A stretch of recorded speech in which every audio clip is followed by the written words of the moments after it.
నేను అడుగుతున్నా, ఈ సిద్ధం మీటింగ్ లో అయ్యా జగన్మోహన్ రెడ్డి, ఇరిగేషన్ గురించి ఒక్క మాట మాట్లాడావా? నువ్వు ఒక్క మాట మాట్లాడలేదు.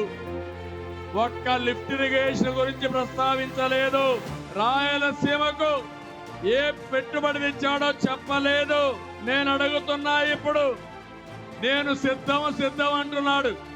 నువ్వు ఓడిపోవడానికి సిద్ధం.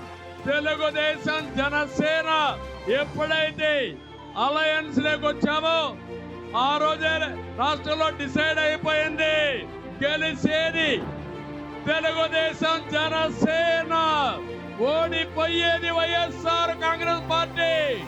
ఎన్నికల రోజుకి డిపాజిట్ కూడా రావు. అవునా కాదా అని మిమ్మల్ని అడుగుతున్నా. మీరు ఒకసారి చూస్తే సిద్ధమని ఊరూరులో కట్అవుట్లు పెట్టాడు, 1000 కోట్లు ఖర్చు పెట్టాడు. రాయలసీమ